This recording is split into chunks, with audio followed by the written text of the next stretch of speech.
नमस्कार मेरे प्रिय विद्यार्थियों, मेरे विद्वान साथियों।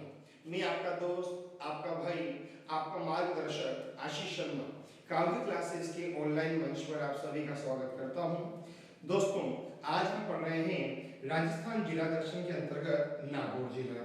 नागौर जिसे मीरा की भूमि कहा जाता है, कल्लाजी राठौड़, अमर सिंह राठौड़ की भूमि कहा जाता है।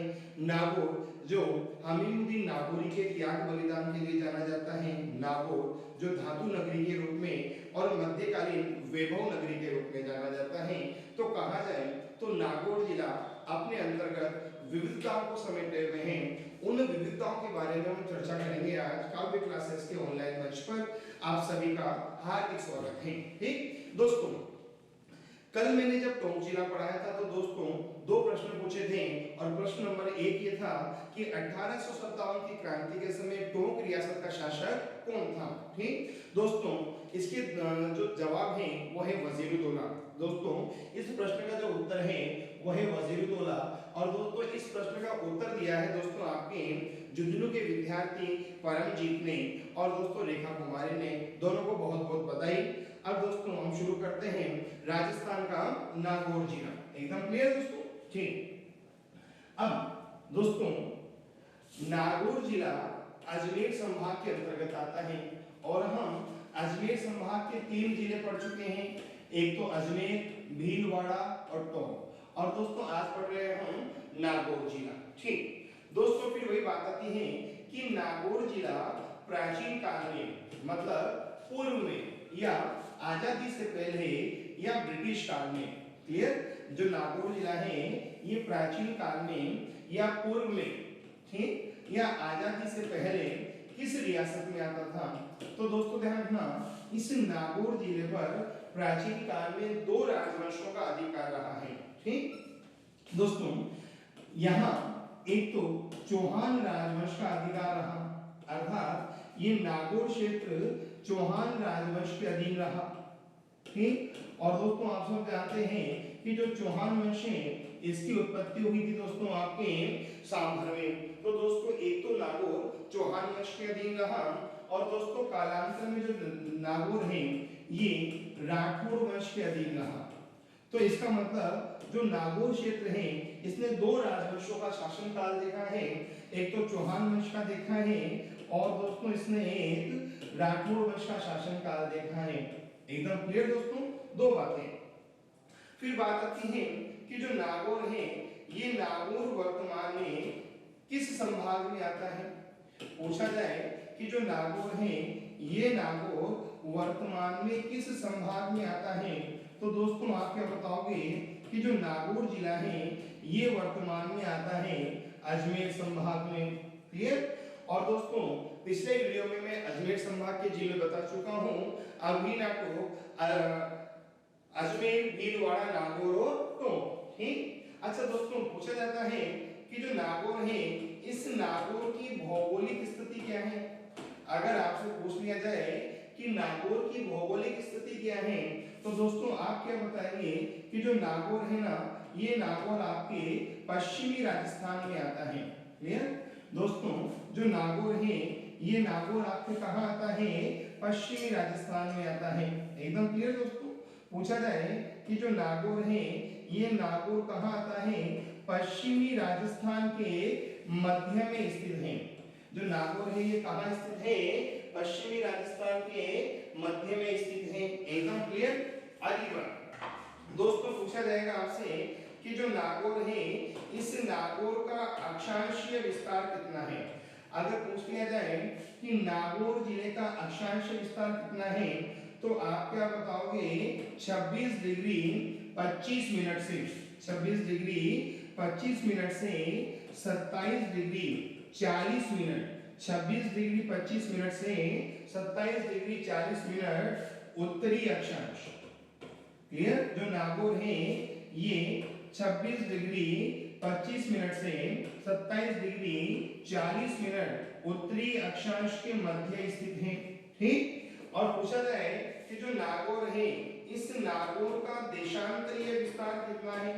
पूछा जाए कि जो नागौर है इस नागौर का देशांतरीय विस्तार कितना है तो दोस्तों आप क्या बताओगे, 73 डिग्री 10 मिनट से लेकर 75 डिग्री 15 मिनट पूर्वी देशांतर, अर्थात जो नागौर है ये 73 डिग्री 10 मिनट से लेकर 75 डिग्री 15 मिनट पूर्वी देशांतर के मध्य स्थित है। समझिए मेरी बात अच्छी तरह, एक बार फिर समझना।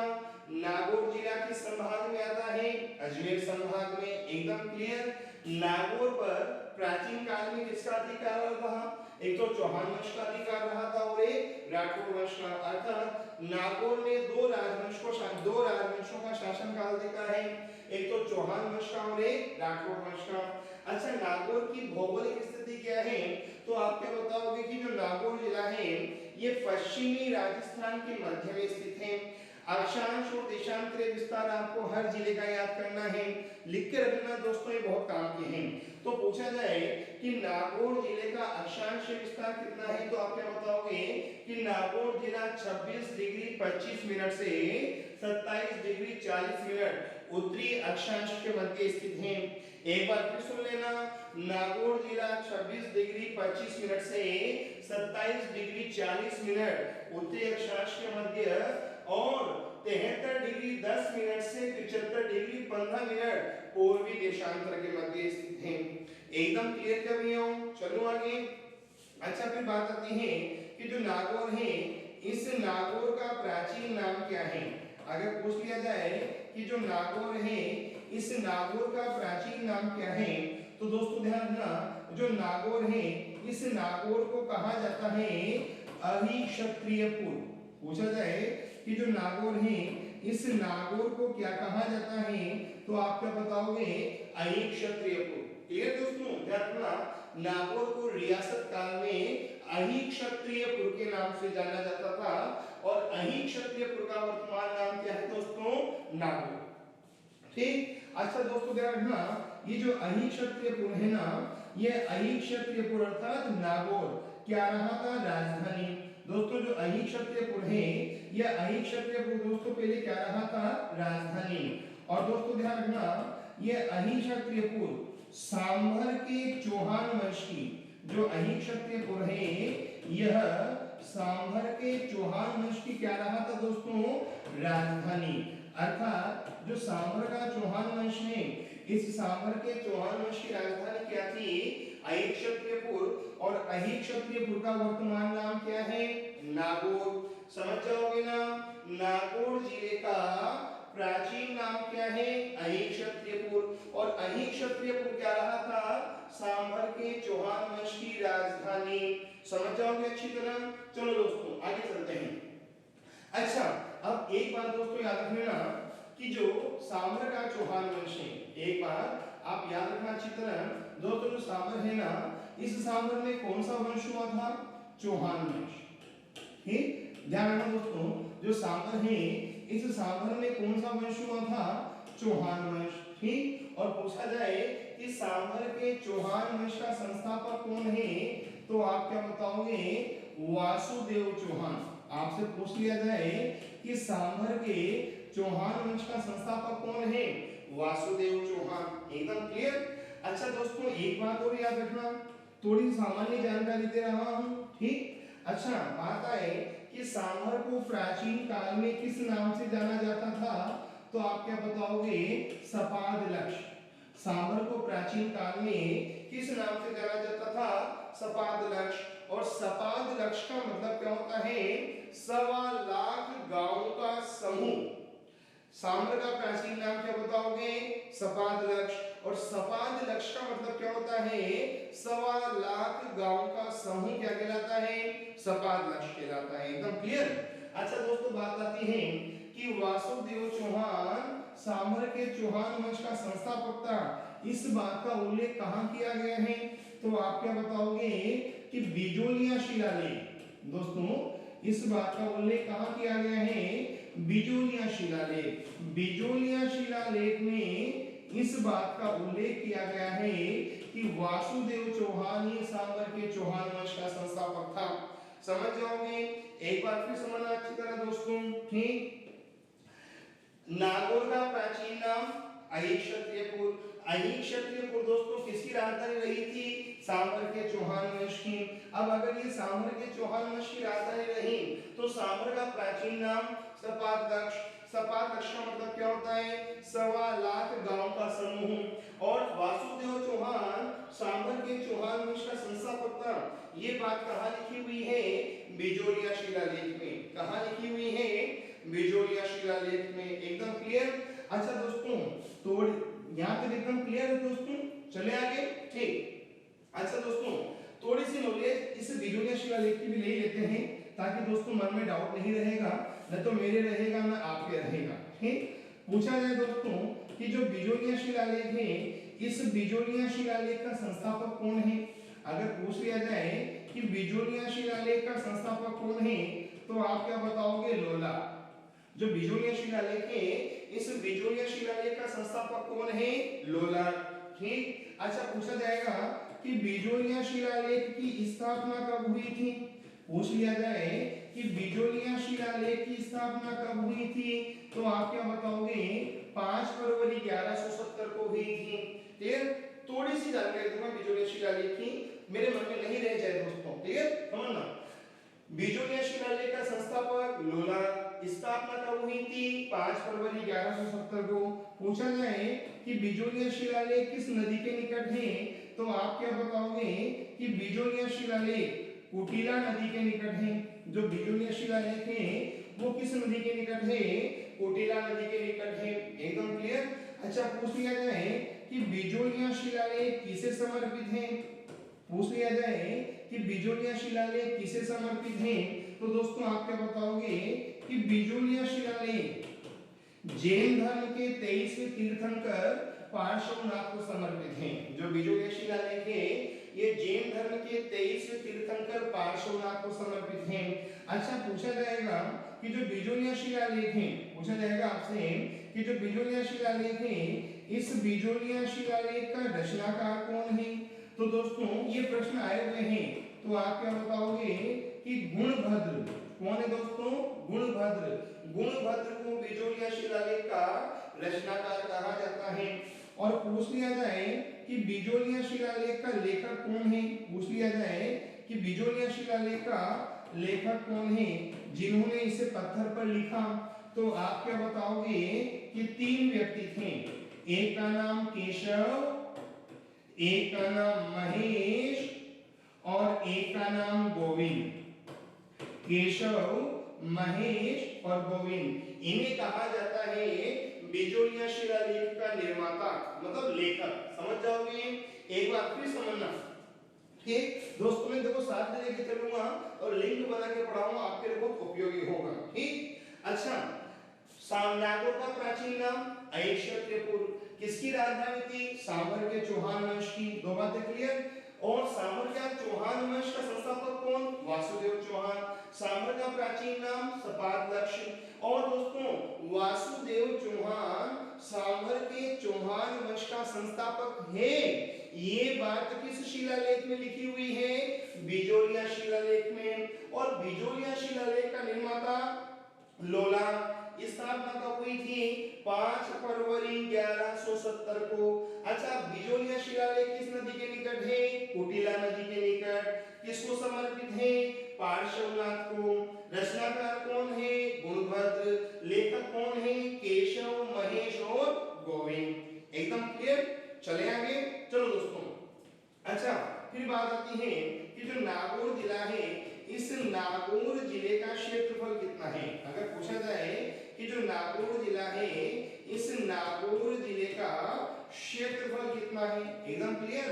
अगर पूछ लिया जाए कि जो नागौर जिला है, इस नागौर जिले का क्षेत्रफल कितना है, तो आप क्या बताओगे? 17,718 वर्ग किलोमीटर।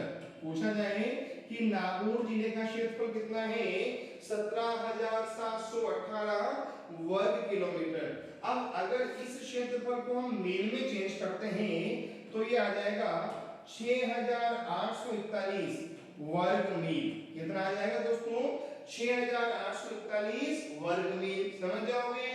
नागौर का क्षेत्र कितना? 17,718 वर्ग किलोमीटर। और अगर इस क्षेत्रफल को मील में पूछा जाए तो कितना होगा?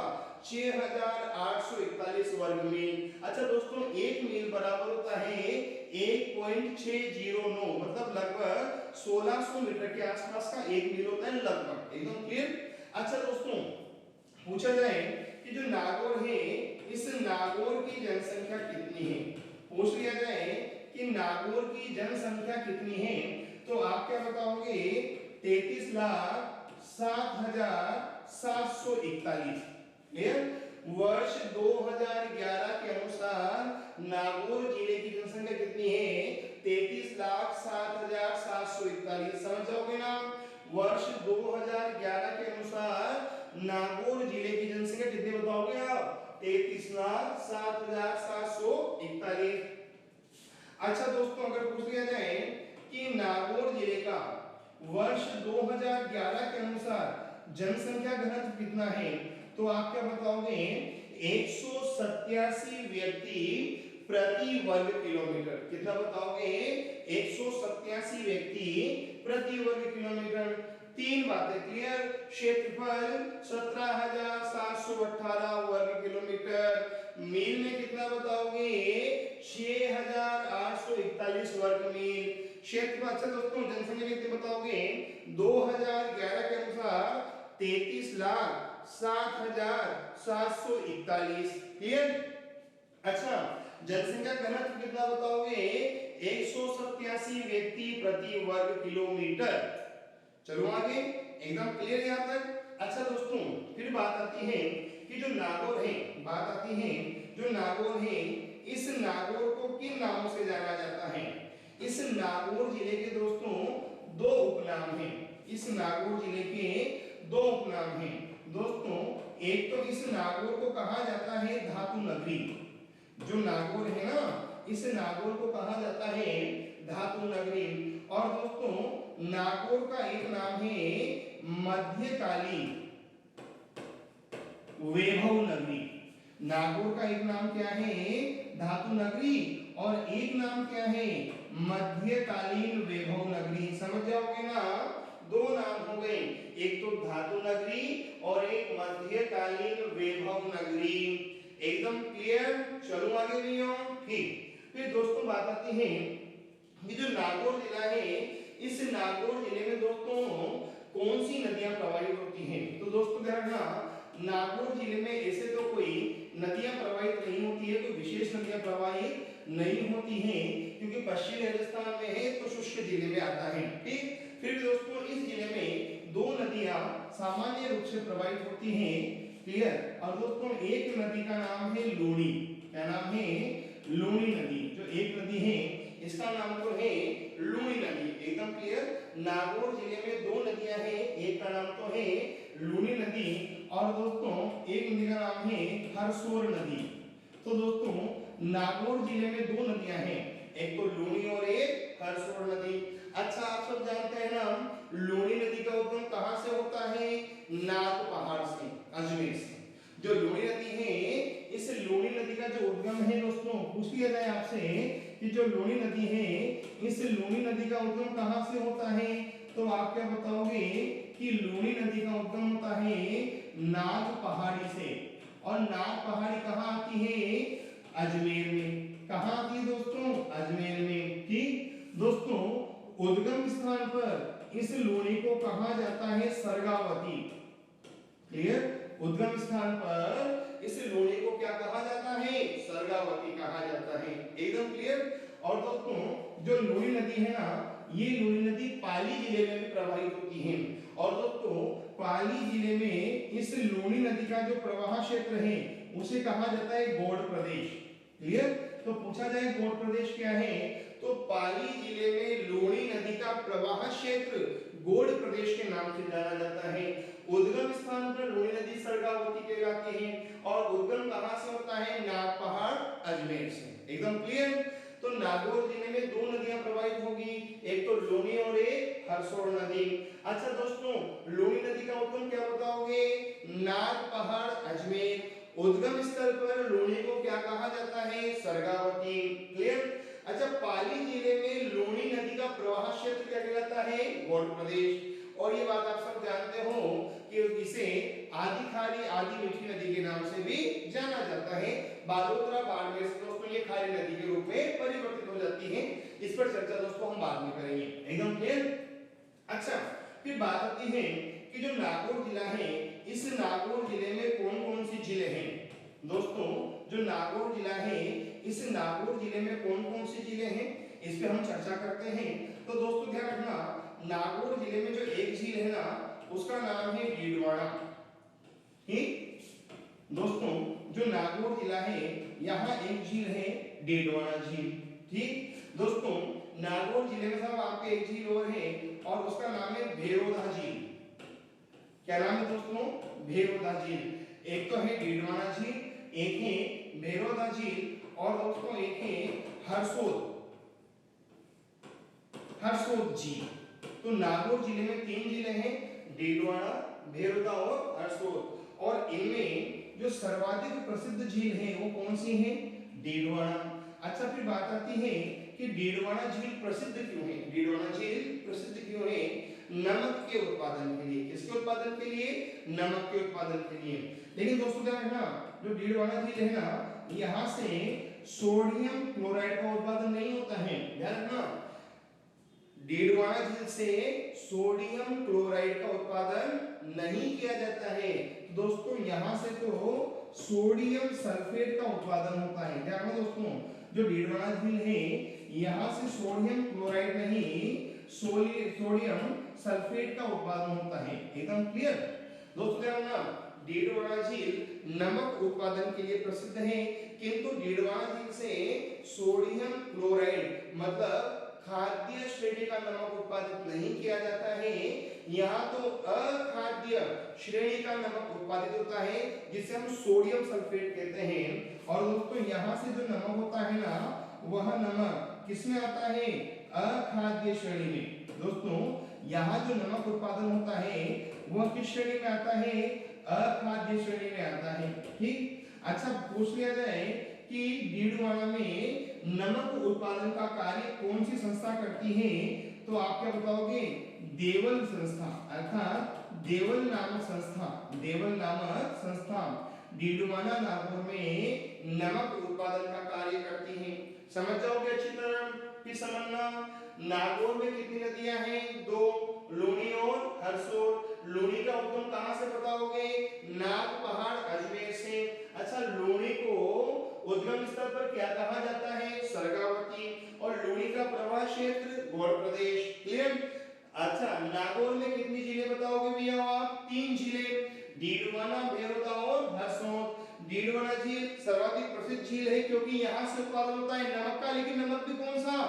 अखाद्य श्रेणी का, जिसे हम सोडियम सल्फेट कहते हैं, जो कि उद्योगों में काम आता है। एकदम क्लियर। और पूछा जाए कि डीडवाना में नमक उत्पादन का काम कौन करती है? देवल नामक संस्था है जो डीडवाना में नमक उत्पादन का काम करती है। एकदम क्लियर नहीं हो जाता? चलो आगे, अगली बात। अच्छा, पूछा जाएगा कि जो नागौर है, इस नागौर के सीमावर्ती जिले कौन से हैं? दोस्तों नागौर के सीमावर्ती जिले कौन से हैं? एकदम क्लियर। तो दोस्तों ध्यान रखना, जो नागौर है ना, ये नागौर एक तो किसे स्पर्श करता है? अजमेर को। ठीक दोस्तों, नागौर किसे स्पर्श करता है? जयपुर को। ठीक दोस्तों, नागौर साहब आपके पूछा जाएगा किसको स्पर्श करता है? सीकर को। नागौर किसे स्पर्श करता है दोस्तों? चूरू को। ये इसके सीमावर्ती जिले हैं। क्लियर। नागौर किसे स्पर्श करता है? पाली को। नागौर और किसे स्पर्श करता है? जोधपुर को। और जोधपुर के साथ दोस्तों ये किसे स्पर्श करता है? बीकानेर को। क्लियर। तो इसका मतलब जो नागौर है, ये नागौर कुल मिलाकर 7 जिलों को स्पर्श करता है। कितने जिलों को स्पर्श करता है? 7 जिलों को। तो नागौर अजमेर के साथ, जयपुर के साथ, सीकर के साथ, चूरू, पाली, जोधपुर और बीकानेर। फिर समझना, नागौर जिला अजमेर, जयपुर, सीकर, चूरू, पाली, जोधपुर और बीकानेर के साथ सीमाएं बनाता है। ठीक। अच्छा दोस्तों ध्यान रखना, राजस्थान में सर्वाधिक जिलों को कौन स्पर्श करता है? पाली। राजस्थान में सर्वाधिक जिलों को कौन स्पर्श करता है? पाली। अच्छा, पाली राजस्थान के 8 जिलों को स्पर्श करता है। पाली राजस्थान के 8 जिलों को स्पर्श करता है। तो पाली के बाद जो दूसरा जिला है जो सर्वाधिक जिलों के साथ सीमाएं बनाता है वो कौन सा है? नागौर। पाली तो करता है 8 जिलों को और नागौर करता है 7 जिलों को। एकदम क्लियर। अच्छा, 7 जिले याद हो जाएंगे ना? अजमेर, जयपुर, सीकर, चूरू, पाली, जोधपुर और बीकानेर। एकदम क्लियर। अच्छा, अगली बात। अब दोस्तों देखो, मैंने एक बात बता रहा हूं, मैं बीच बीच में आपको दोस्तों सामान्य ज्ञान की और बातें भी बताता रहूंगा। एकदम क्लियर। अच्छा, पहली बात समझना, मैंने क्या कहा कि पाली राजस्थान के 8 जिलों को स्पर्श करता है। पाली राजस्थान के 8 जिलों को स्पर्श करता है और पूछ लिया जाए कि उन 8 जिलों के नाम बताएं, तो आप क्या बताएंगे? तमन्ना, जो पाली है ना वो राजस्थान के 8 जिलों को स्पर्श करता है और नागौर 7 को। तो पूछा जाए कि 8 जिलों के नाम, तो आप क्या बताओगे? इससे तो बन जाएगा अजमेर, ठीक। और अजमेर किसे स्पर्श करता है? पाली को, ठीक। दोस्तों इससे बन जाएगा उदयपुर, इससे बन जाएगा दोस्तों सीकर। क्या बन जाएगा? सीकर। क्लियर दोस्तों? दोस्तों इससे तो बन जाएगा अजमेर, इससे बन जाएगा उदयपुर। क्लियर दोस्तों? और दोस्तों इससे बन जाएगा दोस्तों आपके सिरोही। सीकर नहीं बनेगा, सिरोही बनेगा। क्या बनेगा? सिरोही। अजमेर, उदयपुर, सिरोही, ठीक। दोस्तों इससे बन जाएगा बाड़मेर, ठीक। दोस्तों इससे बन जाएगा जालोर। क्या बन जाएगा? जालोर। अजमेर, उदयपुर, सिरोही, बाड़मेर, जालोर। इससे बन जाएगा राजसमंद। क्या बन जाएगा? राजसमंद। क्लियर दोस्तों? इससे बन जाएगा नागौर और इससे बन जाएगा जोधपुर। समझ लोगे दोस्तों? मैंने कहा ना कि पाली राजस्थान के 8 जिलों के साथ सीमाएं बनाता है और पाली के बाद अगर दूसरा जिला जो राजस्थान के जिलों के साथ सीमा बनाता है सर्वाधिक, तो होगा नागौर। पाली तो बनाता है 8 के साथ और नागौर बनाता है 7 के साथ। अच्छा, पाली जो 8 जिलों के साथ सीमाएं बनाता है वो कौन कौन से हैं? अजमेर, उदयपुर, सिरोही, बाड़मेर, जालोर, राजसमंद, नागौर और जोधपुर।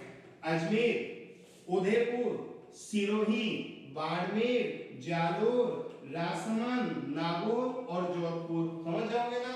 लिख लेना, अजमेर, उदयपुर, सिरोही, बाड़मेर, जालोर, राजसमंद, नागौर और जोधपुर। अच्छा, क्या बोलोगे? देखो क्या लिखा हुआ है? ए पाली उसी बाजार में ना जा। क्या लिखा हुआ है? ए पाली उसी बाजार में ना जा। ये वो 8 जिले हैं जो पाली को स्पर्श करते हैं। अजमेर, उदयपुर, सिरोही, बाड़मेर, जालोर, राजसमंद, नागौर और जोधपुर। और नागौर बनाता है 7 जिलों के साथ। 7 जिले कौन कौन से बताओगे आप? अजमेर, जोधपुर, बीकानेर, चूरू, सीकर, जयपुर। समझ जाओगे दोस्तों? इनके साथ कौन बनाता है दोस्तों? नागौर। चलो आगे। अच्छा, फिर बात आती है कि जो नागौर जिला है, ये नागौर जिला किस राज्य को स्पर्श करता है? बात आती है कि जो नागौर जिला है ये किस राज्य को स्पर्श करता है? तो दोस्तों आपका आंसर क्या होगा कि नागौर जिला किसी भी राज्य को स्पर्श नहीं करता है। ध्यान रखना, अर्थात जो नागौर जिला है ना दोस्तों, ये किसी भी राज्य के साथ सीमा नहीं बनाता है। क्लियर? पूछ लिया जाए कि नागौर जिला किस राज्य को स्पर्श करता है, तो आपका आंसर क्या होगा? किसी भी राज्य को नहीं करता। क्लियर? अर्थात नागौर किसी राज्य को स्पर्श नहीं करता है। क्लियर? अच्छा दोस्तों ये ध्यान रखना, अब नागौर किसी राज्य को स्पर्श नहीं करता है। अब अगर पाली राजस्थान के 8 जिलों के साथ सीमा बनाता है, तो दोस्तों ध्यान रखना, राजस्थान के 8 जिले ऐसे हैं जो किसी भी राज्य को स्पर्श नहीं करते हैं। देखो, नागौर जिला किसी राज्य को स्पर्श नहीं करता है, मतलब ये अंतरराज्यीय जिला नहीं है, ये अंतर्वर्ती जिला है। ऐसे जिले जो किसी भी राज्य को स्पर्श नहीं करते हैं वो तो कहलाते हैं अंतर्वर्ती जिले, और ऐसे जिले जो किसी राज्य को स्पर्श करते हैं वो कहलाते हैं अंतर्राज्यीय जिले। तो दोस्तों राजस्थान में अंतर्वर्ती जिले कितने हैं? 8, मतलब 8 जिले ऐसे हैं जो किसी राज्य को स्पर्श नहीं करते हैं, और उन 8 जिलों में एक जिला कौन सा है? नागौर। क्लियर? फिर पूछा जाए कि राजस्थान के वो 8 जिले कौन से हैं जो किसी भी राज्य के साथ सीमा नहीं बनाते हैं, तो आप क्या बताओगे? एक तो है अजमेर। कौन सा है? अजमेर। ठीक दोस्तों, एक है राजसमंद। कौन सा है? राजसमंद। ठीक दोस्तों, एक है दौसा। कौन सा है? दौसा। अजमेर, राजसमंद, दौसा। दोस्तों एक है बूंदी जिला, ये भी किसी के साथ स्पर्श नहीं बनाता है, सीमा नहीं बनाता है। तो अजमेर, राजसमंद, दौसा, बूंदी। ठीक दोस्तों, एक है नागौर जो किसी राज्य को स्पर्श नहीं करता है। क्लियर? दोस्तों एक है जोधपुर, ये भी किसी राज्य को स्पर्श नहीं करता है। क्लियर? और दोस्तों एक है आपके पाली। क्लियर? एक है क्या है? पाली। क्लियर दोस्तों? और दोस्तों एक होगा दोस्तों आपके टोंक। कौन सा होगा? टोंक। क्लियर? तो अजमेर, राजसमंद, दौसा, बूंदी, टोंक, नागौर, जोधपुर और पाली, ये राजस्थान के 8 ऐसे जिले हैं जो किसी भी राज्य को स्पर्श नहीं करते हैं। अच्छा याद कैसे रखोगे? अजराज ने 2 बूटों को नाजों से पाला। क्या लिखा हुआ है? अजराज ने 2 बूटों को नाजों से पाला। अजमेर, राजसमंद, दौसा, बूंदी, टोंक, नागौर, जोधपुर और पाली। तो ये तो हो गए अंतर्वर्ती जिले जो किसी को स्पर्श नहीं करते हैं। फिर समझना अच्छी तरह। ठीक, नागौर क्या किसी राज्य के साथ सीमा बनाता है? क्या नहीं बनाता है। राजस्थान के ऐसे कितने जिले हैं जो किसी राज्य के साथ सीमा नहीं बनाते हैं? तो आप क्या बताओगे? 8। उन 8 जिलों के नाम। अजराज ने 2 बूटों को नाजों से पाला। अजमेर, राजसमंद, दौसा, बूंदी, टोंक, नागौर, जोधपुर और पाली। एकदम क्लियर यहां तक तो दोस्तों? आगे चले। ठीक। अच्छा दोस्तों फिर बात आती है कि जो नागौर है, इस नागौर से कौन से राष्ट्रीय राजमार्ग गुजरते हैं? पूछा जाए जो नागौर है, इस नागौर से कौन से राष्ट्रीय राजमार्ग गुजरते हैं? पूछा जाएगा कि नागौर से कौन से राष्ट्रीय राजमार्ग गुजरते हैं, तो आप क्या बताओगे? राष्ट्रीय राजमार्ग संख्या 65 और राष्ट्रीय राजमार्ग संख्या 89। राष्ट्रीय राजमार्ग संख्या 65 और 89, NH65 और NH89 कहां से गुजरते हैं? नागौर से। समझ जाओगे? NH65 और NH89 कहां से गुजरते हैं? नागौर से। ठीक। अच्छा दोस्तों फिर बात आती है कि जो नागौर है, इस नागौर की जलवायु कैसी है? पूछा जाए कि जो नागौर है, इस नागौर की जलवायु कैसी है, तो आप क्या बताओगे कि जो नागौर है, इस नागौर की जलवायु कैसी है? शुष्क। कैसी है? शुष्क। अच्छा पूछा जाए कि नागौर में औसत कितनी वर्षा होती है, तो आप क्या बताओगे? 38 से लेकर 86 सेंटीमीटर यहाँ वार्षिक वर्षा का औसत है। 38 से लेकर 86 सेंटीमीटर यहाँ वार्षिक वर्षा का औसत है। जलवायु कैसी है? शुष्क। वर्षा 38 से लेकर 86 सेंटीमीटर यहाँ वार्षिक वर्षा होती है। क्लियर? अच्छा पूछा जाए कि जो नागौर है, इस नागौर की वनस्पति कैसी है? यहाँ किस प्रकार की वनस्पति पाई जाती है? तो ध्यान रखना दोस्तों, जो नागौर है ना, इस नागौर में अर्ध शुष्क, नागौर में अर्ध शुष्क और शुष्क वनस्पति पाई जाती है। ध्यान रखना दोस्तों, नागौर में अर्ध शुष्क और शुष्क वनस्पति पाई जाती है। 4 बातें क्लियर? ठीक। पहली बात, नागौर कौन से राष्ट्रीय राजमार्ग पर स्थित है? NH65 और NH89। जलवायु शुष्क। वर्षा 38 से 86 सेंटीमीटर यहाँ वार्षिक वर्षा होती है। वनस्पति कैसी है दोस्तों यहाँ की? अर्ध शुष्क। एकदम क्लियर? अच्छा अगली बात पूछा जाए कि नागौर जिले की मिट्टी कौन सी है? नागौर में कौन सी मिट्टी पाई जाती है? तो दोस्तों आप क्या बताओगे कि नागौर में भूरी रेतीली मिट्टी पाई जाती है। जो नागौर है यहाँ भूरी रेतीली मिट्टी पाई जाती है। एकदम क्लियर। राष्ट्रीय राजमार्ग 65 और 89, जलवायु शुष्क, वर्षा 38 से 86 सेंटीमीटर, वनस्पति अर्ध शुष्क और शुष्क। एकदम क्लियर। अच्छा दोस्तों फिर बात आती है कि जो नागौर है, इस नागौर में तब आपके कौन सी परियोजना संचालित है, अर्थात यहाँ दोस्तों किस परियोजना से पानी की सप्लाई की जाती है। पूछा जाएगा दोस्तों कि नागौर में किस परियोजना से या किस योजना से जलापूर्ति की जाती है। क्लियर। तो आप समझना, इंदिरा गांधी नहर की सहायक नहर है। इंदिरा गांधी जो नहर है ना, उस नहर की सहायक नहर है और उस सहायक नहर का नाम है गजनेर लिफ्ट नहर। क्या नाम है दोस्तों? गजनेर लिफ्ट नहर। इंदिरा गांधी नहर की सहायक नहर का नाम है गजनेर लिफ्ट नहर और गजनेर लिफ्ट नहर से यहाँ जलापूर्ति की जाती है। समझ जाओगे अच्छी तरह। क्लियर। NH 65 और 89, जलवायु शुष्क, वर्षा 38 से 86 सेंटीमीटर वार्षिक, वनस्पति अर्ध शुष्क और शुष्क, मिट्टी रेतीली। यहाँ जलवायु का तब आपके साधन क्या है? गजनेर लिफ्ट नहर, जो कि इंदिरा गांधी नहर की सहायक नहर है। चलो आगे दोस्तों। अच्छा फिर अगली बात आती है कि जो नागौर जिला है, अगली बात आती है कि जो नागौर जिला है, इस नागौर जिले का लोक नाट्य क्या है। क्लियर पूछा जाए दोस्तों, जो नागौर जिला है, इस नागौर जिले का लोक नाट्य क्या है। तो दोस्तों ध्यान रखना, नागौर जिले का दोस्तों जो लोक नाट्य है ना, वो है कुचामनी ख्याल। दोस्तों ध्यान रखना, जो नागौर जिला है, इस नागौर जिले का जो लोकप्रिय लोक नाट्य है उसका नाम है कुचामनी ख्याल। क्या नाम है दोस्तों? कुचामनी ख्याल। नागौर जिले का जो प्रसिद्ध लोक नाट्य है वो कौन सा है दोस्तों? कुचामनी ख्याल। समझ जाओगे अच्छी तरह। अच्छा फिर बात आती है कि जो कुचामनी ख्याल है, जो कुचामनी ख्याल है, इस कुचामनी ख्याल के संस्थापक कौन थे। पूछा जाए कि इस कुचामनी ख्याल के संस्थापक कौन थे, तो क्या बताओगे? लच्छीराम। समझना, कुचामनी ख्याल कहाँ का प्रसिद्ध है? नागौर का। ठीक, नागौर में कुचामन सिटी है ना, वहां का है। अच्छा, कुचामनी ख्याल के संस्थापक कौन? लच्छीराम। और पूछा जाए कि वर्तमान में कुचामनी ख्याल के प्रसिद्ध कलाकार कौन है? उमगराज।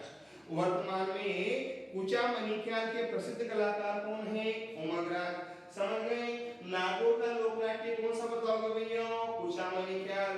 कुचामनी ख्याल का संस्थापक कौन है? लच्छीराम। और कुचामनी ख्याल का वर्तमान में प्रसिद्ध कलाकार कौन है? उमगराज। क्लियर। चलो आगे अगली बात। अच्छा पूछा जाए दोस्तों, जो नागौर जिला है, इस नागौर जिले में कौन से मंदिर प्रसिद्ध हैं? दोस्तों जो नागौर जिला है, इसमें कौन से मंदिर प्रसिद्ध हैं? तो दोस्तों ध्यान रखना, नागौर जिले में 3 मंदिर बहुत प्रसिद्ध हैं। नागौर जिले में 3 मंदिर बहुत प्रसिद्ध हैं। और दोस्तों एक मंदिर का तो नाम है मीरा मंदिर। दोस्तों एक मंदिर का नाम तो क्या है? मीरा मंदिर। क्लियर। और पूछा जाए कि जो मीरा मंदिर है ये कहाँ है, तो आप क्या बताओगे? मेड़ता में। हम मीरा के बहुत बड़ी चर्चा करने जा रहे हैं, थोड़ी देर बात करेंगे। तो यहाँ थोड़ी देर प्रारंभ बता रहा हूँ कि नागौर में कौन सा मंदिर है? मीरा मंदिर। मीरा मंदिर कहाँ है? मेड़ता में। क्लियर। और दोस्तों यहाँ एक मंदिर है ब्राह्मणी माता का मंदिर। एक दोस्तों यहाँ एक मंदिर और है, और वो कौन सा है? ब्राह्मणी माता का मंदिर। ठीक। और दोस्तों पूछा जाएगा कि जो ब्राह्मणी माता का मंदिर है वो नागौर के किस गांव में है? भावल गांव में। पूछा जाए कि ब्राह्मणी माता का मंदिर नागौर के किस गांव में है? भावल गांव में। एकदम क्लियर। और दोस्तों नागौर में एक मंदिर और प्रसिद्ध है, और उस मंदिर का नाम है दधी माता का मंदिर। दोस्तों कौन सा मंदिर? दधी माता का मंदिर। और पूछा जाए कि जो दधी माता का मंदिर है ये कहाँ आता है, तो आप क्या बताओगे? गोठ मांगलोद में। जो दधी माता का मंदिर है ये कहाँ आता है? गोठ मांगलोद में। और गोठ मांगलोद कहाँ आता है? नागौर में। कहाँ आता है? नागौर में। समझ जाओगे। एक बार फिर समझना, नागौर जिले का प्रसिद्ध ख्याल कौन सा है? कुचामनी ख्याल। कुचामनी ख्याल के जनक कौन है? लच्छीराम। और कुचामनी ख्याल के प्रसिद्ध कलाकार वर्तमान में कौन है? उमगराज। अच्छा नागौर जिले में कितने मंदिर हैं? 3। एक तो मीरा मंदिर, मेड़ता नागौर। एक ब्राह्मणी माता का मंदिर भावलगांव, एक दधी माता का मंदिर गोट मांगलोद नागौर में है। एकदम क्लियर। चलो आगे। अच्छा दोस्तों अगली बात फिर बात आती है कि नागौर में दोस्तों जो नागौर है यहाँ प्रसिद्ध खनन क्षेत्र कौन से हैं? पूछा जाए कि नागौर में प्रसिद्ध खनन क्षेत्र कौन से हैं? क्लियर। नागौर के जो प्रसिद्ध खनन क्षेत्र हैं वो कौन से हैं? तो दोस्तों आप क्या बताओगे कि नागौर का आपके जो प्रसिद्ध खनन क्षेत्र है उसका नाम क्या है? मकराना। क्या नाम है? मकराना। और पूछा जाए कि जो मकराना है ये मकराना किसके उत्पादन के लिए जाना जाता है? संगमरमर के लिए। क्लियर दोस्तों, समझना। नागौर जिले का प्रसिद्ध खनन क्षेत्र मकराना, और मकराना किसके लिए प्रसिद्ध है? संगमरमर के लिए। किसके लिए प्रसिद्ध है? संगमरमर के लिए। अच्छा दोस्तों की बात आती है कि इसके अलावा आपके नागौर में और कौन सा क्षेत्र है? खनन क्षेत्र गोटन। कौन सा है? गोटन। और पूछा जाए गोटन किसके लिए प्रसिद्ध है? तो दोस्तों चूने का जो पत्थर होता है, चूना पत्थर का जो उत्पादन है वो कहाँ होता है दोस्तों? आपके गोटन में। और दोस्तों ये भी याद रखना, राजस्थान में सफेद सीमेंट का कारखाना कहाँ स्थापित किया गया है? गोटन में। तो दोस्तों जो गोटन है ना ये एक तो जाना जाएगा किसके लिए? चूने पत्थर के लिए, और एक गोटन जाना जाएगा सफेद सीमेंट के उत्पादन के लिए। मकराना तो प्रसिद्ध है संगमरमर के लिए, गोटन प्रसिद्ध है चूना पत्थर और सफेद सीमेंट के लिए। अच्छा दोस्तों नागौर जिले में एक खनन क्षेत्र और है, नाम है डेगाना। क्या नाम है? डेगाना। और पूछा जाए कि डेगाना किसके लिए प्रसिद्ध है? टंगस्टन के लिए। किसके लिए प्रसिद्ध है? टंगस्टन के लिए। 3 क्षेत्र हो गए ना भैया, कौन कौन से? मकराना, संगमरमर, गोटन, चूना पत्थर और सफेद सीमेंट, डेगाना टंगस्टन के लिए। और दोस्तों इसके अलावा एक क्षेत्र और है और वो है डीडवाना। एक क्षेत्र कौन सा है? डीडवाना। और दोस्तों डीडवाना किसके लिए प्रसिद्ध है? नमक के उत्पादन के लिए। जो डीडवाना है वो किसके लिए प्रसिद्ध है? नमक के उत्पादन के लिए। और मैंने अभी बताया यहाँ कौन सी श्रेणी का नमक होता है? बोलो भाई, अखाद्य श्रेणी का सोडियम सल्फेट। कौन करती है? देवल संस्था। समझ जाओगे क्या अच्छी तरह? पक्का ना? आगे चलिए। क्लियर। लोकनाट्य कुचामनी मंदिर मीरा ब्राह्मणी दधी माता मंदिर खनन क्षेत्र हो गए मकराना, गोटन, डेगाना और डीडवाना। यहाँ तक कोई डाउट क्या भी हो किसी को भी? चलो आगे। अगली बात फिर बात आती है कि जो नागौर है इस नागौर को हम किन किन कामों के लिए जानते हैं? क्लियर। बात आती है कि जो नागौर है इस नागौर को हम किन किन कामों के लिए जानते हैं, वो कौन कौन सी विशेषताएं हैं जो हम नागौर की पढ़ने जा रहे हैं। क्लियर दोस्तों। अच्छा दोस्तों ध्यान रखना, नागौर जिले में दोस्तों सबसे पहले दोस्तों किसका आरंभ हुआ था? पंचायती राज का। ध्यान रखना, राजस्थान में सबसे पहले जो पंचायती राज का आरंभ हुआ था वो भी कहाँ हुआ था? नागौर में। ध्यान रखना दोस्तों, ये सब हम पढ़ने जा रहे हैं। क्लियर। तो पंचायती राज का आरंभ सबसे पहले भारत में कहाँ हुआ था? नागौर में। ठीक। पहली बात दोस्तों, लोक देवता तेजाजी, लोक देवता तेजाजी का जो जन्म है वो भी कहाँ हुआ था? नागौर में। अभी पढ़ेंगे हम। ठीक।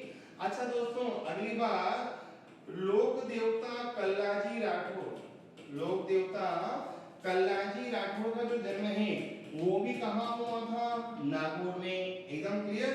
ये वो बिंदु हैं जिन पे हम व्यापक चर्चा करेंगे। ठीक। अच्छा दोस्तों संत जाम्बोजी जो कि विष्णुई संप्रदाय के संत हैं, तो जाम्बोजी का जन्म भी कहाँ हुआ था? नागौर में। कहाँ हुआ था भैया? नागौर में। ठीक। अकबर के द्वारा नागौर दरबार का आयोजन कहाँ किया गया था? नागौर में। अकबर के द्वारा जो नागौर दरबार है इस नागौर दरबार का जो आयोजन है वो कहाँ किया गया था? नागौर के कुचामन दुर्ग में। ठीक। अच्छा दोस्तों फिर बात आती है, दोस्तों बात आती है हमीमुद्दीन नागौरी की जो दरगाह है, हमीमुद्दीन नागौरी की जो दरगाह है दोस्तों वो भी कहाँ है? आपके नागौर में। समझ जाओगे ना? पूछा जाए कि हमीमुद्दीन नागौरी की जो दरगाह है वो भी कहाँ है दोस्तों? नागौर में। ये दोस्तों नागौर की प्रमुख विशेषताएं हैं जिन्हें हम पढ़ेंगे। ठीक। अच्छा दोस्तों अबुल फजल और फेजी, अबुल फजल और फेजी। क्लियर दोस्तों, इनका साहब आपके संबंध कहां से है? नागौर से। अबुल फजल और फेजी का संबंध भी कहां से है? नागौर से। क्लियर, अर्थात इनके जो पिता थे उनका जन्म नागौर में हुआ था। इस पे भी हम चर्चा करेंगे। एकदम क्लियर। अच्छा दोस्तों, फिर बात आती है कि राजस्थान में सबसे पहले जो रेल बस सेवा का आरंभ हुआ था, राजस्थान में सबसे पहले रेल बस सेवा का आरंभ हुआ था, वो भी कहां हुआ था? नागौर में। ये सब बातें दोस्तों हम पढ़ने जा रहे हैं थोड़े समय में। एकदम क्लियर। पंचायती राज का आरंभ नागौर, तेजाजी का जन्म नागौर, कल्लाजी राठौड़ का जन्म नागौर, जाम्बोजी का जन्म नागौर, नागौर दरबार का आयोजन नागौर जिले में, हमीमुद्दीन की दरगाह नागौर में, अबुल फजल और फैसी का जन्म तथा रेलवे बस सेवा का आरंभ सबसे पहले कहां हुआ था? नागौर में हुआ था। समझ जाओगे दोस्तों अच्छी तरह। चलो मैं दोस्तों एक बार रिवाइज कर देता हूं अच्छी तरह, फिर दोस्तों हम बाकी बातों पे चर्चा करेंगे। ठीक, रेडी हो जाए। पहली बात, नागौर प्राचीन काल में किसके अधीन था? चौहान वंश के और राठौड़ वंश के। वर्तमान में किस संभाग में आता है? अजमेर संभाग में। भौगोलिक स्थिति क्या है? पश्चिमी राजस्थान के मध्य में है। अक्षांश विस्तार 26 डिग्री 25 मिनट से 27 डिग्री 40 मिनट उत्तरी अक्षांश के मध्य। देशांतरीय विस्तार 73 डिग्री 10 मिनट से लेकर 75 डिग्री 15 मिनट पूर्वी देशांतर के मध्य। समझ जाओगे ना, पूर्वी देशांतर के मध्य। अच्छा, प्राचीन नाम अहिक्षत्रियपुर। अहिक्षत्रियपुर क्या है दोस्तों? सांभर के चौहानों की राजधानी। एकदम क्लियर। अच्छा, सांभर के चौहान वंश का संस्थापक वासुदेव चौहान। सांभर का प्राचीन नाम सपादलक्ष। और दोस्तों वासुदेव चौहान सांभर के चौहान वंश का संस्थापक है। कहां लिखा हुआ है? बिजोलिया शिलालेख। बिजोलिया शिलालेख का संस्थापक लोला। स्थापना 5 फरवरी 1170। ये शिलालेख किस नदी के निकट है? कुटिला नदी। किसको समर्पित है? पार्श्वनाथ को। रचनाकार गुणभद्र। लेखक केशव महेश और गोविंद। एकदम क्लियर। अच्छा, नागौर का क्षेत्रफल 17,718 वर्ग किलोमीटर। मील में 6,841 वर्ग मील। जनसंख्या कितनी बताओगे? 33,60,741। जनसंख्या घनत्व क्या बताओगे? 187 व्यक्ति प्रति वर्ग किलोमीटर। उपनाम धातु नगरी और मध्यकालीन वैभव की नगरी। एकदम क्लियर दोस्तों। अच्छा, अगली बात, नदियां लूनी और हरसोर। लूनी का उद्गम नाग पहाड़ अजमेर से। लूनी उद्गम स्थल पर क्या कहलाती है? सरगावती। और लूनी नदी का प्रवाह क्षेत्र पानी में क्या कहलाता है? गौड़ प्रदेश। क्लियर। जिले डीडवाना, बेरोदा और हरसोद। डीडवाना जिनसे उत्पादन होता है सोडियम सल्फेट का, जो किस श्रेणी में है? अखाद्य में। कौन करता है? देवर संस्थाएं। अच्छा, नागौर कितने जिलों को स्पर्श करता है? 7। अजमेर, जयपुर, सीकर, चूरू, पाली, जोधपुर और बीकानेर। अच्छा, पूछा जाए कि पाली कितने जिलों के साथ सीमा बनाता है? 8। ए पाली उसी बाजार में ना जा, याद हो जाएगा। और क्या नागौर किसी राज्य को स्पर्श करता है? क्या नहीं ना। तो राजस्थान में ऐसे कितने जिले हैं जो किसी भी राज्य के साथ सीमा नहीं बनाते? तो क्या बताओगे? 8। कौन कौन से? अजराज ने 2 पूतों को नाजों से पाला। क्लियर। अच्छा, नागौर से कौन सा राष्ट्रीय राजमार्ग गुजरता है?